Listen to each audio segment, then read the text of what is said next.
the combo is you put so much shit on them that they have to attack anything that's not a hero. Yeah. You have to attack the tombstone, the swarm. I mean, The I can zombies. see, yeah, like that Phoenix, the supports aren't that good against Weaver.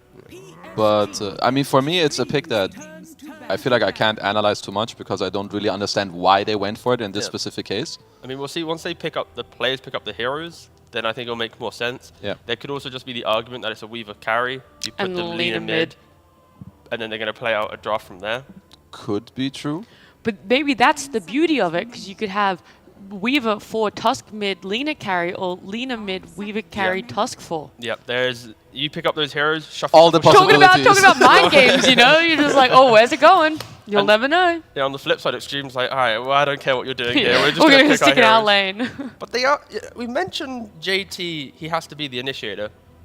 It's kind of the situation here as well. Like Morphling with items can body and like open up the engagement, but there isn't that like tiny or spirit hero right now that just gives a little bit of help to give the RP, and that makes it even harder. So if Mag can't initiate, Phoenix can't egg. If Phoenix can't egg, Shaman can't instant egg. So the layers of Extreme's draft right now aren't really syncing up. They need that hero to tie it together right now, and that's where the chaos of PSG is going to look pretty nice.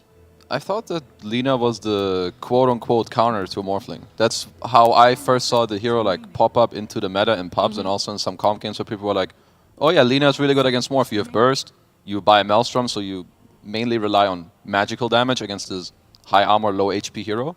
So I'm a bit surprised that they did pick Morph, at least from the understanding of what I have in terms of heroes. But it is very good against all the other heroes that they see.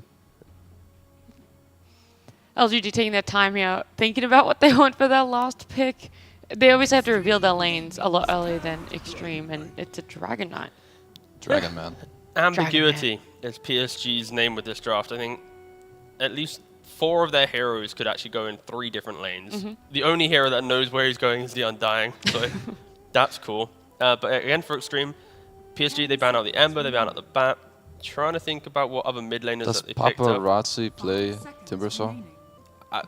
I'm not in DPC. I'm pretty sure he's maybe played it a couple times, but it's not one of his top 10, 15. And they just go for the Furin, sure. Yeah, all right. Yeah, I was wondering if the Dragon Knight was also a dissuading pick for any other sort of pokey heroes for them, but Paparazzi is going to be on the Nature's Prophet there. We have our final lineups. Do you like the layers of Extreme Gaming's lineup now, T, or are you still very worried about who's going to be initiating in these team fights? Their initiation comes through creeps hitting towers to give vision where they have to defend. It's not a stereotypical way of initiating, so I think their type of draft is the one that the game goes 30, 40 minutes, it gets chaotic, they're splitting the map, then they're hitting... That's what they thrive off of. Yeah, like they thrive on the big stuff, but PSG, it's just nice. It's like strong lanes, aggressive, Lina, should go well. Strong lanes, aggressive Lina. Yeah. Lina's the point in itself. Okay, I kind of believe in Extreme's lineup. I don't know what it is, but I think there's something about this early tempo against the Lina. Hopefully they can help JT to make it a bit easier, but I believe in the Morph plus tempo for them to take this game. All right, I like that you guys are split here already on game number 1 between Extreme and LGD. Let's see where our casters are sitting with these 2 lineups. It's going to be Fogged and Lyrical. Thank you, thank you, thank you. We're ready for it. A big game coming up. LGD facing off Extreme, Fogged. Both of these teams trying to play in contention to get into that last major spot. And I think a little bit more pressure on Extreme here, considering they have that one extra loss under their belt. And eHome could maybe come up from behind and take them. But what do you think about the drafts? You saw the Lina come out again, obviously. Yeah, Kezu doesn't believe in it. What the heck? I don't know. I love crazy. this pick.